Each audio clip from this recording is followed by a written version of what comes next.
Guys, good morning, good morning, good morning, good morning to all of you madam people. Samahan mo nga akong i-voice over itong vlog ko kanina. Nag-garden nga kami dyan ni ate. Binigay ko kasi sa kanya yung punla ko dyan na bell pepper. Ako nga ito guys, i-voice over kasi nga nagmamaritis nga kami dyan ng mga kasambahay na kakilala kong kapitbahay. Namin dyan magtanim. Pumunta nga kami doon sa bakanting lote, doon sa may harapan ba guys ng aming garden ni Manang or ni ate ba. Ako dito kay ate dahil tinaniman niya nga ng lemongrass yung punso dyan. Talaga ako sa ginawa niya dyan sa lemongrass na yan dahil sa punso niya talaga itinanim. Ewan ko ba sa kanya. Wala lang daw kasi siyang magawa sa kanyang buhay. Yung sagingan ni Dudong, pinamana nga daw yan sa kanya. Saris lang mga kalamong. Binuang-buangan ko nga dyan si ate. Ito na nga yung sa harapan ng garden namin. Yan maraming dumadaan na tao. Maraming nakikitang dyan, sasakyan. Yan nga yung pinaparkingan na garden ko dati. Kaya binitawan ko din yung garden na yan. Ngayon narinig nyo guys, binitawan ko nga yan mag-garden dyan dahil nga pinaparkingan nga dyan na kung ano-anong mga sasakyan at nagtatapon sila dyan na kung ano-ano din na mga basura, bote, plastic, kondom. Ewan ko ba kung anong ginagawa nila sa kotse nila. Talaga nila itatapon yung ginamit nilang kondom. Shout out nga sa lahat ng nagbababoy dito sa kalye namin. Maisip nyo, nakali yan at ginagarden namin yan ni ate. Nga kay ate, pwede na nating gulayan yung gabi ni Dodong. Tapos madahon na nga daw yung malunggay niya dyan. Baka kako isang araw, wala nang dahon yan ate. Yan ang mga kaibigan ko, subukan lang nila. Makakarinig talaga sila sa akin. Magtanim din sila ng kanila. Cherish lang mga kalamon. Tapos kasi yan guys kung bakit tinanim niya ng kaibigan namin na si Dudong. Kasi si Dudong guys nag-alaga siya ng aso. Yan nga yung kasama niyang kasambahay.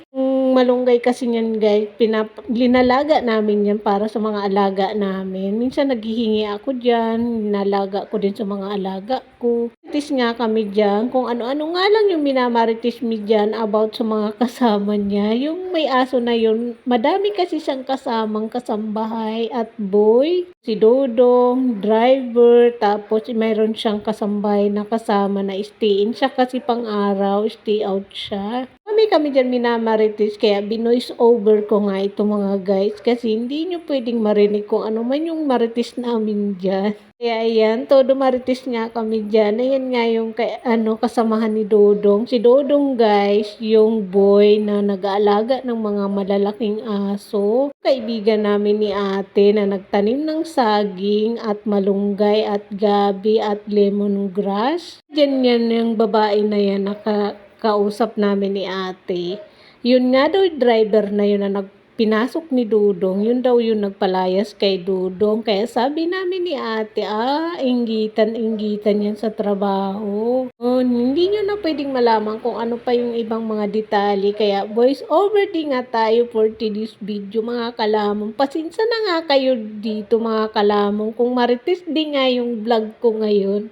Walang ganun. Yung guys, nagmamarites nga kami dito ni ate. Diyan sa kasama ni Dudong na kasambahay. Na nga rin yan, pero wala pa daw silang anak. Rawan nga din yan sahod niya, 500 yung araw niya. Hanggang 4 o'clock nga siya ng hapon dyan, papasok din siya. 7 o'clock ng umaga. Diba? Kisa naman iupo-upo mo yan sa bahay, wala kang kikitain na 500 sa bahay. Mindset ba mga kalamon? Tama naman yung ginawa niya, nakatulong din siya sa kanyang asawa. Asawa niya guys nagtatrabaho din, kaya gusto niya rin makatulong ba sa kanyang asawa, kaya nagtatrabaho din siya. Karga-karga niya, kamukha niya ni Misha. Kami dyan magmarites mga guys, kasi nga ang umaga, almusal namin dyan lahat marites, o diba?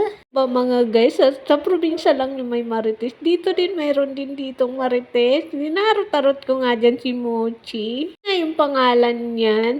Guys, tapos na naman kami ng trabaho namin dyan. Kaya ayan, pag nasa labas na yan, yung kasama na yan ni Dodong, ibig sabihin, tapos na sa loob. Dinalabas niya na yung mga aso niya. Di ni Manang, tapos na din kami. Of course, may bayad yun. Doon tayo sa may bayad. Extra na lang yung garden namin guys kasi malilibre na kami sa ulam namin dyan kapag naman makaharvest kami. Kami yung bibilin sa palengke dahil magkano din kasi dyan sa palengke ang mga bilhin. Kamatis, sibuyas, yung mga gulay-gulay na yun, mahal din kaya. Ngayon nasa 20 na ang tali, konti lang yung laman. O saan ka ba doon? Magtanim ka na lang. Di pa, di ba? O yan na nga, tapos na nga kami dyan magmarites, naghiwa-hiwalay na nga kami dyan. Kaya ako din, pauwi na din ako ng bahay. Kay ate, uwi na ako dahil tapos na nga tayo magmarites. Ito nga daw yung garden ko dito sa labas ng bahay. Ako dyan ang isang punong gabi, sana wag yan lumaki dyan. Yan daw yung kamuting kahoy ko, lumalaban din. Tapos nandito na nga ako mga guys sa loob. So yun lang guys, thank you so much watching. See you and good morning. See you next vlog mga kalamon at kapatay gutom. Kaya pa nga dyan nakapag-follow sa aming page, baka naman i-like and subscribe niyo po kami sa aming munting channel, YouTube, Facebook, and TikTok. Thank you so much for my watching. Bye and good morning.